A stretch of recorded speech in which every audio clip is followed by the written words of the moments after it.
kita mulai, Pak. Assalamualaikum warahmatullahi wabarakatuh. Alhamdulillah, nahmaduhu wa nasta'inuhu wa nastaghfiruh wa na'udzu billahi min shururi anfusina wa min sayyiati a'malina. May yahdihillahu fala mudilla lahu wa may yudlil fala hadiya lahu. وأشهد أن لا إله إلا الله وحده لا شريك له وأشهد أن محمدا عبده ورسوله لا نبي ولا رسول بعده. اللهم صل وسلم على نبينا محمد وعلى آله وصحبه ومن تبع هداه إلى يوم القيامة. أما بعد. Pertama kita panjatkan puja dan puji syukur kehadirat Allah Subhanahu wa taala yang tidak henti-hentinya melimpahkan kepada kita semua nikmat-nikmatnya, terutama adalah nikmat Islam.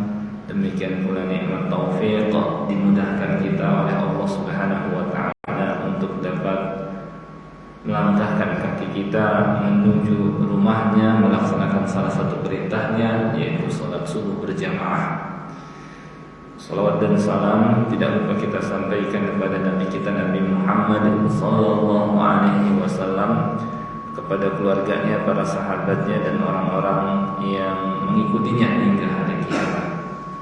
Seperti biasa pada waktu ba'da subuh pekan pertama kita mempelajari materi hadis, dan hadis yang kita pelajari adalah hadis Al-Arba'in An-Nawawiyah karya Imam An-Nawawi rahimahullah, yang memuat 40-an hadis yang mengandung kaidah-kaidah Islam, di mana banyak masalah-masalah dikembalikan kepadanya, kepada 40 hadis ini.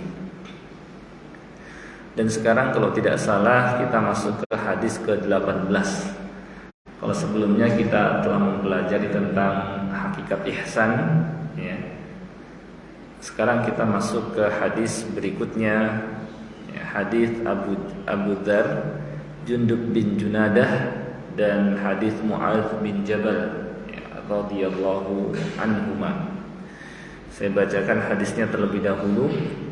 An Abi Dzarrin Jundub ibni Junadah wa Abi Abdurrahman Mu'adz bin Jabal an Rasulillah sallallahu alaihi wasallam qala ittaqillaha haitsuma kunt wa atbi'is sayyi'atal hasanata tamhuha wa khaliqin nasa bi khuluqin hasan. Rawahu Tirmidzi wa qala haditsun hasan. Dari Abu Dzar Jundub bin Junadah. Nama Abu Dzar Jundub bin Junadah, dan Abu Abdurrahman Mu'adz bin Jabal radhiyallahu anhuma. Mu'adz bin Jabal yakni salah satu qari yang Rasulullah sallallahu alaihi wasallam perintahkan ambil Al-Qur'an daripadanya. Dari Ubay bin Ka'ab, dari Abdullah bin Mas'ud, dari Mu'adz bin Jabal, dan dari Salim maula Abi Hudzaifah. Dan Mu'adz bin Jabal termasuk fuqaha dari kalangan sahabat, ahli fikih dari kalangan sahabat, ya. An Rasulillah sallallahu alaihi wasallam, dari Rasulullah sallallahu alaihi wasallam qala, beliau bersabda, ittaqillaha haitsuma kunt, bertakwalah kepada Allah di mana saja engkau berada, ya. Dimanapun dan kapanpun, bertakwalah kepada Allah Subhanahu wa taala, ya. Bukan hanya di masjid, tapi di luar masjid pun hendaknya bertakwa kepada Allah. Wa atbi'is sayyi'atal hasanata tamhuha, iringilah perbuatan buruk dengan perbuatan baik, niscaya perbuatan baik itu akan menghapus perbuatan buruk yang terjadi. Yang berikutnya, wa khaliqin nas, bergaullah dengan manusia bi khuluqin hasan, dengan akhlak yang baik. Rawahu Tirmidzi, hadis diriwayatkan oleh Tirmidzi. Waqal, dia berkata hadis hasan, hadis ini derajatnya hasan, ya. Hadis ini termasuk jawami'ul kalim, ya, yakni bukti kenabian dan kerasulan Nabi kita Muhammad sallallahu alaihi wasallam, di mana beliau diberikan jawami'ul kalim, menyampaikan kalimat yang singkat tetapi padat, ya, singkat tetapi padat dalam maknanya, ya. Di mana hadis ini memuat 3 hal penting, ya, yang dengannya hubungan seseorang ke semua pihak menjadi baik, ya. Kepada Allah, supaya hubungan seseorang menjadi baik adalah dengan dia bertakwa. Takwa melaksanakan perintah-perintah Allah dan menjauhi larangan-larangannya, maka tentu hubungan dia dengan Allah Subhanahu wa taala akan menjadi baik, ya. Kemudian terhadap dirinya sendiri, di mana terkadang atau bahkan sering seseorang jatuh ke dalam maksiat, dosa, perbuatan buruk, ya. Maka supaya perbuatan buruk ini terhapuskan, dosa ini terhapuskan, yang mana perbuatan buruk dan dosa dapat mengotori batin seseorang. Caranya adalah di samping dia istighfar, astagfirullah, yang selanjutnya adalah dia dengan mengiringi setelah jatuh ke dalam perbuatan dosa dan maksiat, mengiringi dengan perbuatan baik, ya.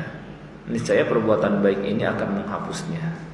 Hal ini sebagaimana firman Allah Ta'ala di surah Hud, innal hasanat yudhibnas sayyiat dzalika dzikra lidzakirin. Sesungguhnya perbuatan baik ini dapat menghapuskan perbuatan buruk. Ini adalah peringatan bagi orang-orang yang ingat, ya.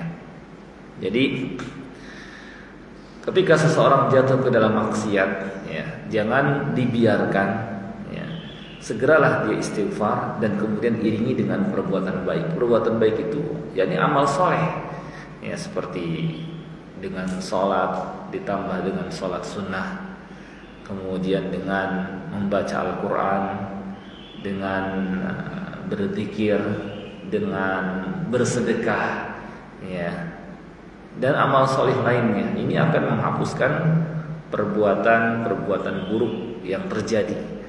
Sama seperti dalam hadis juga, as-salawatul khamsu wal jumu'atu ilal jumu'ati wa ramadan ila ramadan mukaffiratun lima bainahun idza jutunibatil kabair.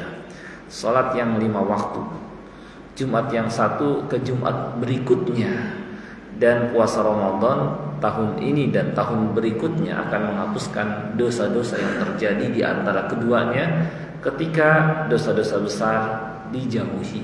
Ya. Jadi semua amal soleh dapat menghapuskan perbuatan buruk atau dosa. Yang ketiga, nah, dengan cara seperti ini maka keadaan batin seseorang menjadi baik, ya. Setelah hubungannya dengan Allah baik, kemudian terhadap dirinya menjadi baik, tinggallah hubungannya dengan orang lain. Bagaimana caranya agar hubungan seseorang dengan orang lain menjadi baik? Jawabnya adalah wa khaliqin nasa bi khuluqin hasan. Bergaullah dengan orang lain dengan akhlak yang mulia, dengan akhlak yang baik. Niscaya, ya, hubungan seseorang dengan orang lain akan menjadi baik, ya. Maka kita dapat membuat pertanyaan, ya, agar kita lebih paham terhadap maksud hadis ini. Bagaimana cara agar hubungan kita dengan Allah menjadi baik? Jawabnya dengan bertakwa kepada Allah di mana saja dan kapan saja. Di mana saja kita berada dan kapan pun waktunya, tetap terus bertakwa kepada Allah. Bagaimana caranya untuk memperbaiki diri sendiri? Yaitu dengan mengiringi, ya, setelah jatuh ke dalam perbuatan dosa, dengan mengiringi dengan perbuatan baik, ya. Niscaya perbuatan baik ini akan menghapus dosa tersebut dan membuat diri kita menjadi baik. Dan bagaimana caranya agar hubungan kita dengan orang lain menjadi baik? Caranya adalah dengan bergaul dengan mereka dengan akhlak yang mulia. Nggak ada orang yang membenci orang yang berakhlak mulia, pasti akan mencintainya. Ketika orang tersebut suka memberi, ketika orang tersebut bertutur kata yang baik, ketika orang tersebut suka membantu, ketika orang tersebut suka memaafkan, ketika orang tersebut berakhlak mulia, ketika bertemu mengucapkan salam, senyum, ya, pokoknya melakukan akhlak-akhlak mulia lainnya, maka tentu ya orang lain akan mencintainya, ya, dan hubungannya dengan orang lain menjadi baik. Nah ini menunjukkan bahwa Islam datang untuk mengadakan perbaikan kepada semua pihak, terutama pertama adalah kepada Allah dengan kita bertakwa, dengan kita mentauhidkannya. Kedua, terhadap diri, jangan sampai nggak peduli terhadap diri, ya, jatuh ke dalam maksiat, dibiarin aja. Demikian pula kepada orang lain dengan berakhlak mulia. Islam datang untuk memperbaiki hubungan kepada semua pihak, ya.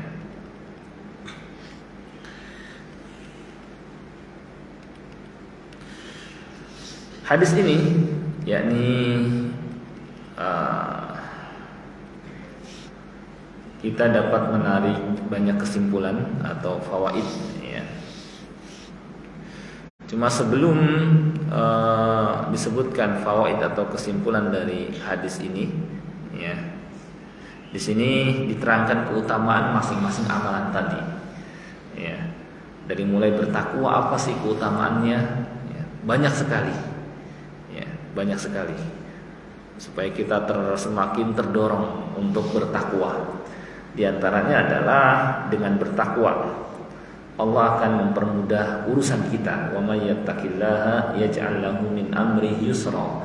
Siapa yang bertakwa kepada Allah, Allah akan jadikan urusannya mudah.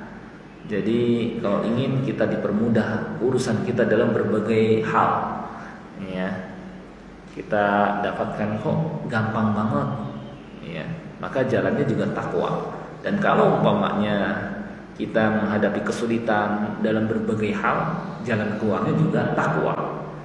Wa may yattaqillaha yaj'al lahu makhraja. Barang siapa yang bertakwa kepada Allah, Allah akan berikan kepada jalan keluar terhadap setiap masalah, ya. Allah juga wa yarzuquhu min haitsu la yahtasib, akan memberikan kepada rezeki dari arah yang tidak disangka-sangka. Jalannya juga takwa, ya. Dan orang yang bertakwa akan memperoleh kesudahan yang baik, ya, keberuntungan, kemenangan, ya, kebahagiaan, wal akibatu lil muttaqin, kata Allah, dan kesudahan yang baik akan diperoleh oleh orang-orang yang bertakwa. Dan dengan takwa inilah, ya, seseorang menjadi mulia daripada yang lain. Siapa yang ingin paling mulia di sisi Allah dan lebih baik mencari kedudukan di sisi Allah, ya, jalannya adalah takwa. Kalau kedudukan manusia hanya sebentar, ya, hanya sebentar.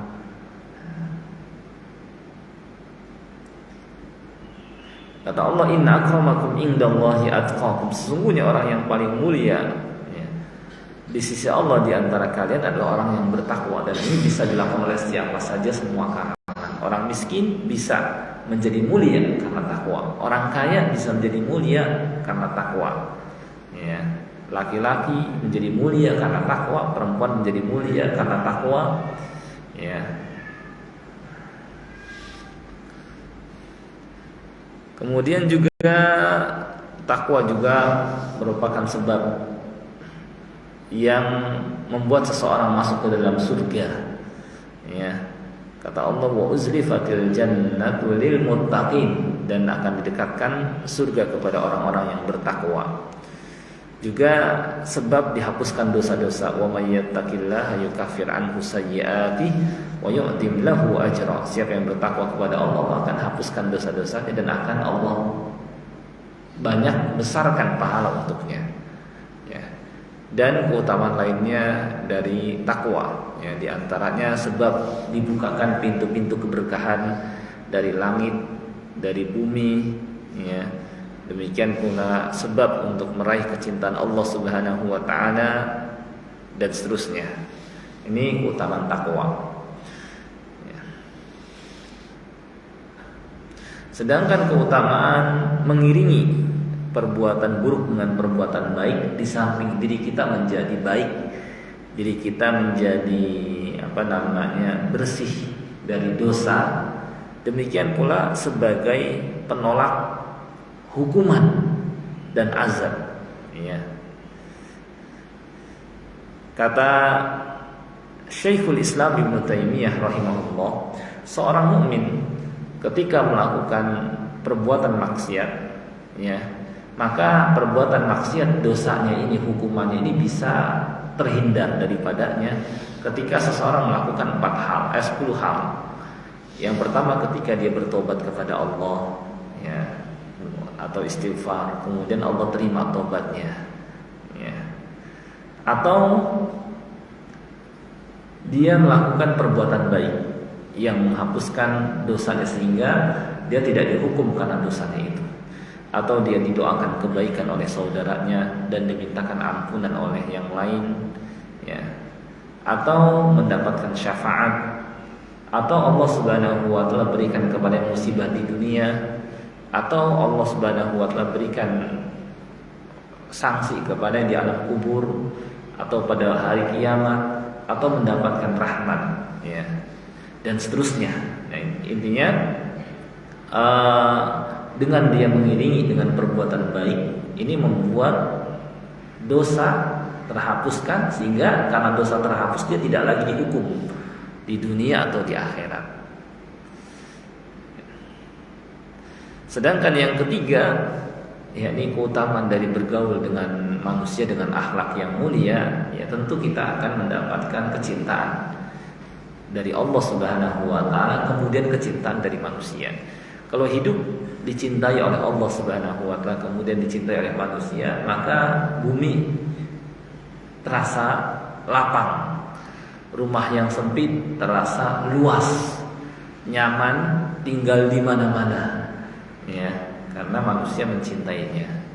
Ya, beda kalau orang-orang membenci, meskipun rumahnya besar, ya, terasa sempit, tidak nyaman di mana saja dia berada, ya. Dan orang yang berakhlak mulia, ketika dia nggak ada, maka manusia merasakan kehilangan, ya. Bahkan langit dan bumi pun kalau dia sampai meninggal dunia menangisinya.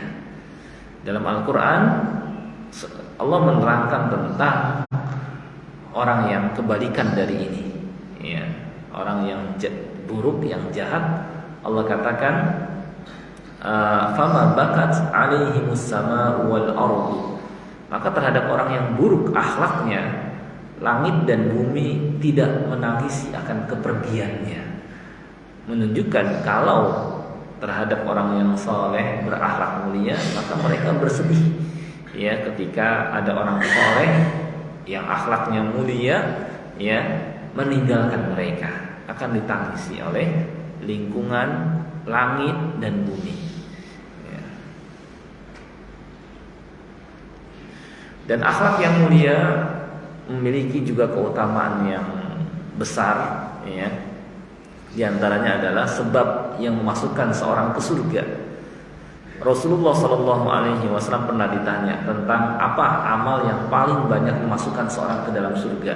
Kata beliau, taqwallah wa husnul khuluq, yaitu bertakwa kepada Allah dan berakhlak mulia. Kepada Allah hubungan yang baik dengan bertakwa, dan kepada manusia dengan akhlak yang mulia. Yang kedua adalah bahwa akhlak yang mulia juga memberatkan timbangan. Kata Nabi SAW, min syai'in athqalu fil mizan yaumal qiyamah min husnil khuluq. Tidak ada sesuatu yang paling memberatkan timbangan. Jadi kalau kita ingin timbangan kebaikan kita lebih berat daripada timbangan keburukan, caranya adalah dengan berakhlak mulia, ya. Ada beberapa amalan yang memberatkan timbangan. Di antaranya berzikir kepada Allah, kemudian juga berakhlak mulia, ya, berakhlak mulia. Maka jangan sampai sudah ibadah kita kurang, akhlak kita kurang. Hendaknya istilahnya kalau misalnya ibadah kita kurang, kita tinggikan dengan akhlak yang mulia. Maka ini dapat menutupi kekurangan ibadah kita. Ya, dapat menutupi kekurangan ibadah kita. Ya. Dan bahkan akhlak yang mulia memberatkan timbangan. Maksudnya apa? Timbangan kebaikan kita semakin bertambah banyak, berat, dan lebih unggul daripada timbangan keburukan. Ya. Orang yang timbangan kebaikannya lebih berat, kata Allah Subhanahu wa taala, fa'amma man thaqulat mawazinuhu fahuwa fi 'ishatir radiyah. Adapun orang yang lebih berat timbangan kebaikannya, maka dia akan berada dalam kehidupan yang memuaskan, dimasukkan ke dalam surga. Ya. Dan orang yang berakhlak mulia juga bukti dan tanda akan semakin sempurna keimanannya. Kata Nabi SAW, akmalul mu'minina imana ahsanuhum khuluqa. Orang mukmin yang paling sempurna imannya adalah orang yang paling baik akhlaknya. Ya. Bahkan Nabi SAW diutus pun untuk menyempurnakan akhlak. Innama bu'istu liutammima makarimal akhlak. Dan keutamaan lainnya adalah bahwa dengan orang akhlak yang mulia, seorang mukmin dapat meraih derajat orang ahli ibadah, orang yang rajin puasa dan orang yang rajin qiyamul lail. Dengan akhlak yang mulia bisa menyamainya. Dan orang yang akhlaknya mulia juga akan dibangunkan istana di surga. Kata Nabi SAW, ana za'im baitin fi a'lal jannah liman hassana khuluqah. Saya menjamin sebuah istana di bagian atas surga bagi mereka yang memperbaiki akhlaknya, dan seterusnya. Nah ini keutamaan dari berakhlak mulia dan keutamaan lainnya. Jadi hadis ini memuat perintah bertakwa agar hubungan seseorang menjadi baik dengan Allah Subhanahu wa taala. Yang kedua, cara untuk memperbaiki diri, ya, supaya diri ini tidak kotor oleh dosa-dosa dan maksiat. Dan yang ketiga, bagaimana caranya agar hubungan, ya, kita dengan orang lain menjadi baik, yaitu dengan berakhlak mulia. Hadis ini juga menunjukkan bahwa Islam datang untuk mengadakan perbaikan ke semua pihak, kepada Allah, terhadap diri, dan kepada orang lain. Dan menunjukkan kesempurnaan agama ini, ya. Dan bahwa seseorang tidaklah dikatakan baik sampai hubungannya dengan Allah baik, di samping hubungannya dengan manusia juga baik, ya. Ketika ada orang yang menyeru untuk berakhlak mulia, ya, memiliki adab, ketika bertemu dengan saudaranya sapa, senyum, ya, dan bertutur kata yang baik, tetapi hubungannya dengan Allah tidak baik, maka belum dikatakan orang yang baik, ya. Harus hubungannya dengan Allah pun baik, dengan dia bertakwa, melaksanakan perintah, menjauhi larangan, beribadah hanya kepada Allah, ya, menyambut panggilannya dengan melakukan sholat berjamaah misalnya. Kalau dia berakhlak sama orang lain baik, tutur katanya lembut, sopan, ketika bertemu menyapa, ya, dan tampak kelihatan baik, tetapi dengan Allah tidak baik, belum dikatakan orang yang baik. Sampai dengan Allah juga hubungannya baik, kan tidak dikatakan baik kalau misalnya, ya, dia terus mendapatkan kenikmatan dari Allah, tetapi dia tidak berterima kasih kepada Allah Subhanahu wa taala, ya. Demikian pula seseorang belum sempurna baik ketika hubungannya dengan Allah baik, tapi kepada manusia tidak baik. Makanya dalam hadis disampaikan kepada Rasulullah SAW terkait dengan seorang wanita yang rajin sholat malam, rajin berpuasa, tetapi dia suka nyakiti tetangganya. Gimana keadaannya? Maka kata Nabi SAW, hiya finnar, dia di neraka. Dalam hadis lain, wallahi la yu'min, wallahi la yu'min, wallahi la yu'min, demi Allah tidak beriman, tidak beriman, tidak beriman. Qila man ya Rasulullah, dikatakan siapa wahai Rasulullah? Kata beliau, ya, alladzi la ya'man jaruhu bawa'iqah, seorang yang tetangganya enggak aman dari gangguannya. Jadi orang dikatakan baik harus hubungannya dengan Allah baik, demikian pula hubungannya dengan manusia baik, dan juga dia tidak melupakan dirinya, tidak membiarkan dirinya jatuh ke dalam dosa dan maksiat, ya, dan dia tidak biarkan terus-menerus di atasnya sampai dia memperbaikinya, ya.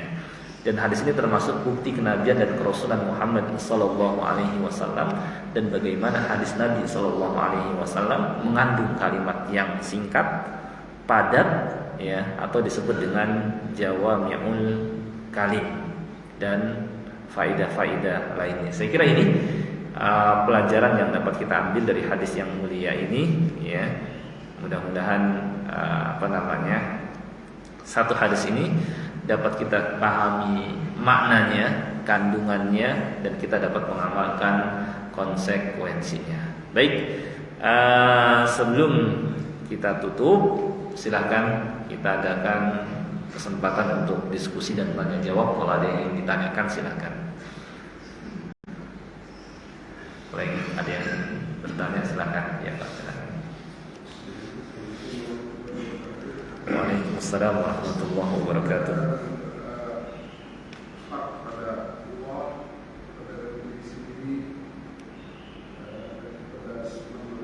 Betul.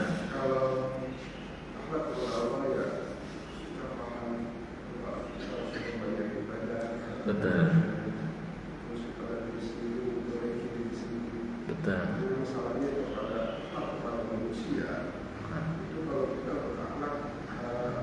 Yang menyangkut masalah duniawi seperti belum kata yang lain, tapi itu hanya pada masalah-masalah duniawi. Tapi kalau sudah kita bicara masalah syariat, masalah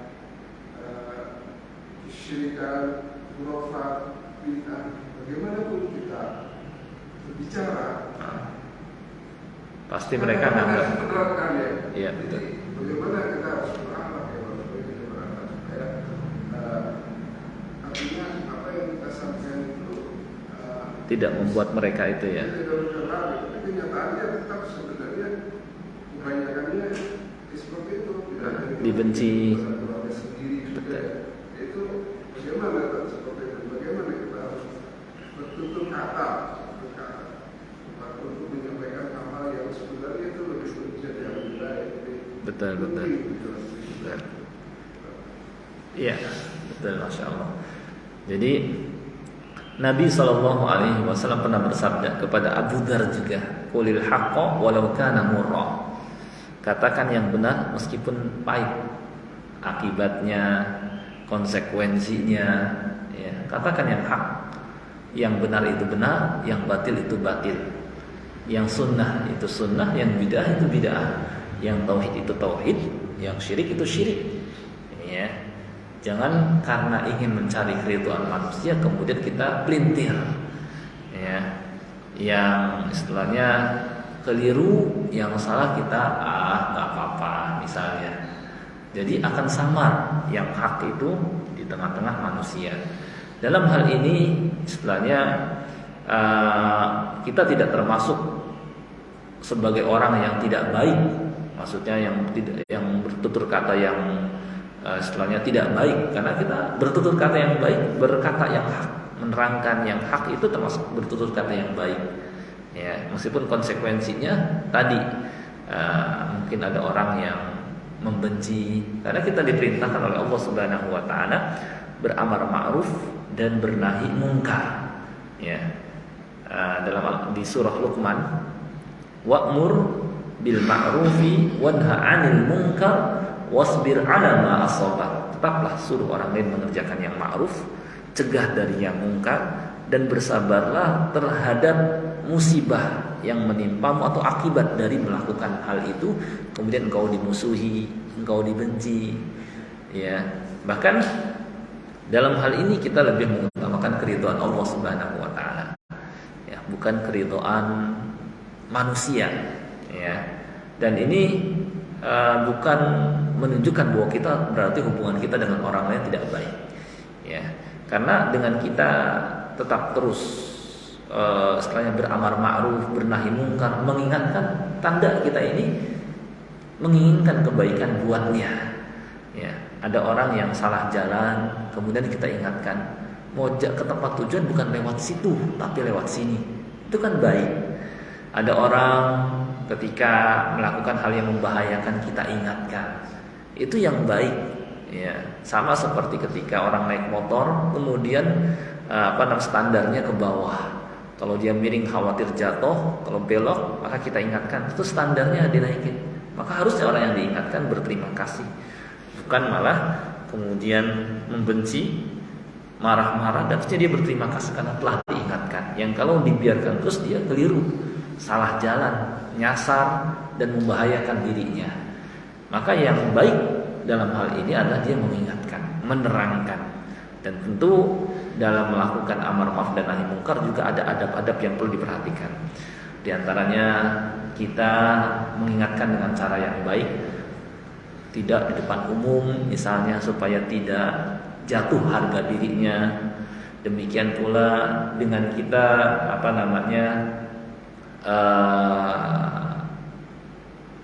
menasihati ya dengan kalimat yang membuat dia setelahnya mungkin takut kepada Allah Subhanahu wa taala, tidak dengan setelahnya menghakimi dalam arti kamu ya adalah orang yang, tapi kita sampaikan bahwa perbuatan ini keliru, karena boleh jadi dia melakukannya karena ketidaktahuan, ya, dengan pelan, ya, dengan melakukan tahapan-tahapan. Nah ini termasuk berakhlak yang mulia kepada orang lain. Cuma terkadang orang salah dalam menilai, ya, sehingga ketika kita ingatkan mereka malah marah. Kita katakan ini salah, ya, seperti membuat sesaji, ini syirik, ya, itu bagus diingatkan karena membahayakan pelakunya. Ketika melakukan amalan yang diada-ada, ya, membaca misalnya sholawat nariyah dalam jumlah ribuan kali, kita sampaikan itu tidak diajarkan oleh Rasulullah SAW, supaya dia tidak sia-sia amalnya. Ketika kita ingatkan bahwa perbuatan ini, ya, salah, ini menunjukkan kita cinta kepadanya. Orang yang malah yang tidak mengingatkan dia itu sebenarnya tidak cinta kepadanya, ya, yang membiarkan saudaranya jatuh ke dalam larangan-larangan Allah Subhanahu wa taala, itu tidak cinta. Nah, mungkin setelahnya mereka karena tidak memahami hakikat dari orang yang mengingatkan, ya, dan juga terkadang karena sikap sombong, ya, sombong itu kan kata Nabi SAW merendahkan orang lain dan menolak kebenaran dan merendahkan orang lain. Kalau dia istilahnya tidak sombong, tentu dia akan mengikuti ketika dinasehati. Jadi dengan kita mengingatkan hal tadi bukan berarti kita bertutur kata yang tidak baik, bukan berarti kita sama saja memutuskan hubungan kita dengan orang lain. Bahkan kalau perlu ketika kita disakiti dengan ucapan-ucapan yang tidak enak didengar, dengan perbuatan yang istilahnya mengganggu, balas dengan kebaikan. Kata Allah, idfa' billati hiya ahsan, lawanlah keburukan dengan kebaikan. Fa idzal ladzi bainaka wa bainahu adawah ka'annahu waliyyun hamim. Boleh jadi yang sebelumnya engkau dengan dia ada permusuhan bisa berubah menjadi teman akrab kalau kita hadapi dengan kebaikan, dengan kita tetap berbuat baik, dengan kita memberi. Maka insya Allah yang tadinya dia membenci berubah, ya, menjadi istilahnya cinta kepada kita. Jadi jangan kita balas gangguannya, celaannya dengan celaan, dengan gangguan, tapi balas dengan kebaikan. Insya Allah dia akan berpikir. Saya kira seperti itu. Wallahu a'lam. Mungkin itu, Pak. Ada lagi mungkin? Ya, silakan. Waalaikumsalam warahmatullahi wabarakatuh.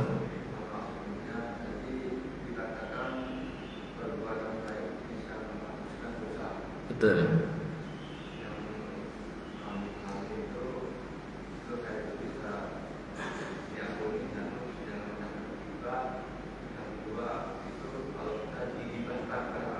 Perbuatan baik itu yang kami mengerti itu hanya bisa mendatangkan rezeki pada kita ada perbuatan baik. Gimana? Hanya bisa. Mendatangkan rezeki buat kita. Ah. Perbuatan baik.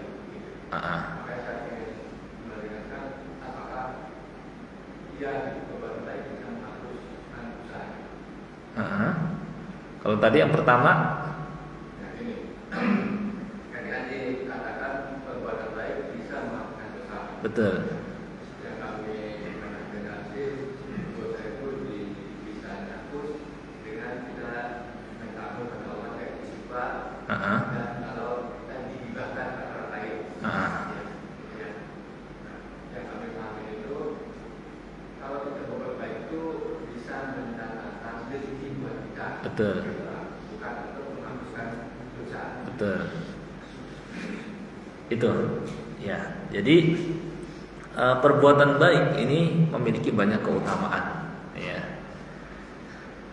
Di antaranya adalah kalau sebagaimana dalam hadis tadi, ya, dalam Al-Quran juga bahkan yudhibnas sayyi'at, dapat menghapuskan ya perbuatan buruk. Ya. Kalau dalam hadis tadi tamhuha wa atbi'is sayyi'atal hasanata tamhuha, dan iringilah perbuatan buruk dengan perbuatan baik. Misalnya perbuatan baik itu dapat menghapus. Ya. Jadi maksudnya apa? Bahwa ketika seorang jatuh ke dalam dosa, ya, cara untuk menghapus dosa itu ya adalah di samping dengan istighfar, ya, astaghfirullah wa atubu ilaih, juga dengan dia mengiringi setelahnya dengan perbuatan baik. Istighfar saja, kalau dia tobatnya, istighfarnya dengan tobat nasuha, maka ini dapat menghapusnya. Apalagi kalau ditambah setelahnya, ya, dia iringi dengan perbuatan baik, lebih menghapuskan lagi. Ya. Juga karena itu pernyataan Allah dan Rasulnya Sallallahu Alaihi Wasallam. Allah katakan, Innal hasanat yudhibnas sayyi'at. Perbuatan baik dapat menghapuskan perbuatan buruk. Ya. Juga yang tadi saya sampaikan hadisnya, sholat yang 5 waktu, kemudian puasa Ramadan, sholat Jumat dapat menghapuskan dosa-dosa yang terjadi di antara keduanya. Jadi itu memang betul. Nabi SAW katakan bisa menghapuskan. Juga bisa mendatangkan rezeki sebagai balasannya, karena memang mengerjakan perbuatan baik itu kan diperintahkan Allah dan termasuk takwa. Sedangkan takwa, kata Allah, wa yarzuquhu min haitsu la yahtasib. Allah akan berikan kepadanya rezeki dari arah yang tidak disangka-sangka. Sehingga ya, perbuatan baik ini memiliki banyak keutamaan. Ya, di samping menghapuskan dosa, mendatangkan rezeki, ya, juga mendatangkan kecintaan manusia, ya. Jadi itu semua bagian dari keutamaan berbuat baik, ya. Dan hubungan seseorang dengan orang lain juga menjadi baik. Gitu.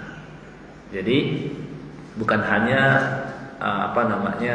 mendatangkan rezeki, menghapuskan dosa, iya, karena Allah dan Rasulnya SAW menyatakan demikian. Gitu. Saya kira itu. Allah, mudah-mudahan bisa dipahami ya. Ada lagi? Masih ada waktu? Ya, silakan Pak. Waalaikumsalam warahmatullahi wabarakatuh.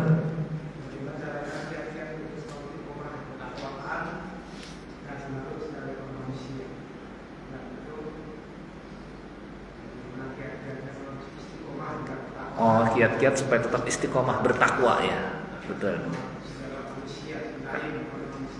Betul. Iya. Jadi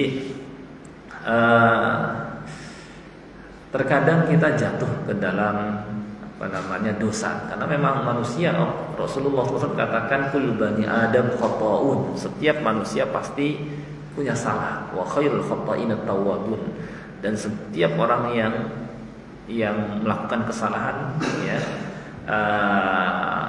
yang terbaik adalah mereka yang bertobat, ya. Jadi bukan berarti orang yang bertakwa itu nggak pernah sama sekali melakukan dosa. Tapi orang yang bertakwa adalah orang yang ketika jatuh ke dalam dosa segera mengiringinya dengan istighfar, dengan perbuatan baik. Makanya Allah Subhanahu wa taala sebutkan di surah Ali Imran, ya, wasari'u ila maghfiratin min rabbikum wa jannatin 'arduhas samawati wal ardu uiddat lil muttaqin. Bersegeralah kepada ampunan Allah dan surga yang luasnya seluas langit dan bumi yang disediakan untuk orang-orang yang bertakwa. Allah sebutkan sifatnya, alladzina yunfikuna fis sarra'i wad dharra'i wal kadhiminal ghaidha wal 'afina 'anil nas wallahu yuhibbul muhsinin walladzina idza fa'alu fahishah. Dan mereka yang ketika jatuh ke dalam dosa, menunjukkan terkadang orang yang bertakwa juga jatuh ke dalam dosa. Tetapi apa? Idza fa'alu fahsyatan aw dzalamu anfusahum dzakarullah fastaghfiru lidzunubihim. Segera mengiringi dengan istighfar. Jadi tidak termasuk syarat takwa harus enggak pernah melakukan dosa, enggak termasuk syarat. Tapi yang bagian dari takwa adalah ketika seorang jatuh ke dalam dosa, dia segera iringi dengan istighfar dan tidak walam yusirru ala ma fa'al, dan tidak terus-menerus melakukan perbuatan itu. Bahkan dia segera berhenti dan berniat keras untuk tidak mengulangi lagi. Kalaupun jatuh lagi, ya istighfar dan taubat lagi, dan berniat keras untuk tidak mengulangi lagi. Jadi intinya adalah bahwa manusia ya selama hidup di dunia ini memang setelahnya ada waktunya terkadang jatuh lagi karena keadaan manusia yang lemah, mudah memperturutkan hawa nafsu, godaan yang begitu banyak di hadapannya, di samping setan terus bisikan dan berusaha menggelincirkannya. Yang penting kita segera istighfar, taubat, dan mohon kepada Allah Subhanahu wa taala bimbingannya, ya, dan terus menjalin hubungan dengan Allah Subhanahu wa taala, seperti dengan salat. Yang dalam salat kita terus minta kepada Allah bimbingannya, ihdinas siratal mustaqim. Bimbinglah kami ke jalan yang lurus. Karena memang manusia kenapa butuh hidayah terus? Ya, karena memang itu terkadang hati juga mudah bolak-balik, banyak mendorongnya berbuat maksiat, fitnah ada di hadapannya, maka dia terus jalin hubungan dengan Allah Subhanahu wa taala, iringi dengan istighfar dan tobat, dan kemudian juga ya agar dia membantu untuk istiqomah di atas ketakwaan adalah pertama, dia jangan remehkan dosa, jangan lihat kecilnya dosa, tapi lihat kepada siapa dia bermaksiat. Yang keduanya juga dengan dia mendatangi Al-Quran, As-Sunnah, mempelajari keduanya, ini membantu seorang istiqomah di atas agama Allah. Karena Al-Quran memuat motivasi, mendorong kita untuk menempuh jalan yang lurus. Terdapat peringatan agar kita menyelisihi, menjauhi jalan yang mengantarkan kita kepada kebinasaan. Yang ketiga adalah dengan bergaul dengan orang-orang soleh, ya. Dengan kita lihat ada orang yang rajin sholat jamaah, rajin membaca Al-Quran, ya, kemudian akhlaknya mulia, maka kita akan bersama mengikuti dia. Kemudian juga dengan membaca sirah atau kisah orang-orang terdahulu, ini membantu juga kita untuk istiqomah di atas ketakwaan, ya. Demikian pula dengan kita mengamalkan ilmu yang telah kita ketahui. Kata Allah, walau annahum fa'alu ma yu'aduna bihi lakana khairan lahum wa ashadda tathbita. Kalau seandainya mereka mengamalkan apa yang dinasihatkan, ilmu yang telah disampaikan kepada mereka, tentu hal ini membuat khairan lahum, lebih baik buat mereka, dan wa ashadda tathbita, dan lebih menguatkan iman mereka, jadi membuat istiqomah. Nah, ini diantaranya. Dan yang terpenting adalah juga berdoa kepada Allah agar dibantu istiqomah di atas ketakwaan, ya. Nah, ini apalagi hati ini yang mudah berbalik, sedangkan fitnah di hadapannya banyak. Jangankan keluar, di dalam rumah saja, di HP kita aja iklan lah. Kita mau nonton yang baik di YouTube, iklan lagi. Banyak tayangan-tayangan yang tidak pantas untuk dilihat. Maka harus kita berdoa kepada Allah, Allahumma zakki nafsi, ya Allah bersihkanlah diriku, ya. Anta khairu man zakkaha, ya Engkaulah sebaik-baik yang membersihkan diri ini. Anta waliyuha wa maulah, Engkau walinya dan yang mengurusnya, tidak selain Engkau. Jadi terus mohon kepada Allah Subhanahu wa taala. Itu diantaranya. Saya kira itu, wallahu a'lam.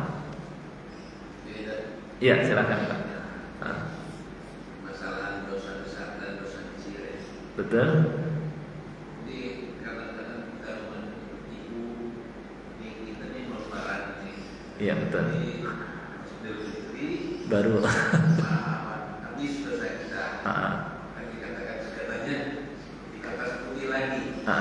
Lalu kita dosa syirik, apa kalau habis padahal dosa syirik kan sudah bukan tobat. Betul. Maksudnya dosa kecil kan ya. Iya betul. Jadi tidak hapus dosa-dosa itu karena berpuasa atau tobat tetap aja berjalan. betul. Jadi kata Allah, innallaha la yaghfiru an yushraka bihi wa yaghfiru ma duna dzalika liman yasha. Sungguhnya Allah tidak mengampuni dosa berbuat syirik kepadanya dan mengampuni dosa-dosa selain itu bagi siapa yang Dia kehendaki. Yakni banyak ulama menerangkan bahwa ini terutama mereka yang meninggal di atas perbuatan syirik dan tidak bertobat daripadanya, ya, ketika di dunia, maka dia nggak diampunkan dosanya, ya, sehingga tetap terus di neraka dan tidak dikeluarkan daripadanya. Naudzubillah min dzalik.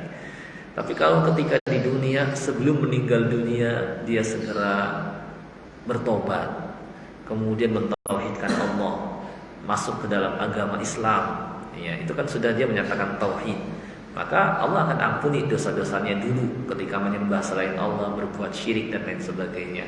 Allah akan ampuni. Nah, kemudian ketika pada saat Idul Fitri misalnya, sebagian manusia ada yang mereka nunggu, istilahnya minta maafnya pas Idul Fitri saja. Sebenarnya keliru, ya, keliru nunggu memperbaiki hubungan minta maaf pas Idul Fitri. Bahkan hendaknya segera ketika dia jatuh ke dalam dosa dan ketika istilahnya hubungan dengan orang lain tidak baik, dia segera memperbaikinya. Bahkan tidak boleh lebih dari 3 hari. Kalau nunggu sampai Idul Fitri terlalu lama, ya. Batas boleh kita istilahnya karena terpaksa, karena ada masalah sehingga kita hubungan kurang baik, batasnya 3 hari saja untuk meredakan gejolak di hati. Setelah 3 hari jangan diteruskan, segera memperbaiki lagi. Nah, kalau sampai nunggu Idul Fitri kelamaan, ya, segera kita perbaiki, minta maaf segera juga. Dan sekarang banyak kalau kita malu datang, sampaikan lewat WA misalnya. Saya mohon maaf ya karena kemarin ya manusia kadang-kadang kalau dibuat kesel kadang-kadang marah, dan mungkin saya melakukan tindakan-tindakan yang nggak pantas, ya, minta maaf. Nah, ini bisa disampaikan lewat WA sehingga hubungan seorang menjadi baik. Dan ini memiliki keutamaan yang besar, namanya islah dzatil bain, memperbaiki hubungan yang tadinya terputus. Ya, jadi itu tidak perlu nunggu sampai Idul Fitri, bahkan segera, ya, karena kan kita nggak tahu apa sampai usia kita ke Idul Fitri atau tidak. Ya, minta maaf segera kalau misalnya dia punya salah dengan orang lain, dan kalau ada hak yang diambilnya segera dikembalikan, tidak nunggu nanti Idul Fitri. Dan kalau dia malu juga mengembalikan, bisa dikirim, ya, dikirim, nggak perlu sebut namanya, yang penting kembalikan. Ada hak orang lain ada padanya, pernah dia ambil, dia malu menyampaikan, ya, kepada orang yang bersangkutan, ketahuan ternyata dia yang ngambil, ya udah pakai paket, cuma jangan disebut namanya, siapa yang ngirim, nggak usah disebut juga bisa. Saya kira ini, wallahu a'lam. Mungkin sampai di sini, karena waktunya sudah semakin siang, ya. Mudah-mudahan yang sedikit ini, meskipun cuma 1 hadis saja, yang penting dapat menjadi pelajaran bagi kita dan dapat kita amalkan konsekuensinya. Wallahu a'lam. Kita tutup dengan doa kafaratul majlis. Subhanakallahumma bihamdik, asyhadu an la ilaha illa anta, astaghfiruka wa atubu ilaik. Assalamualaikum warahmatullahi wabarakatuh.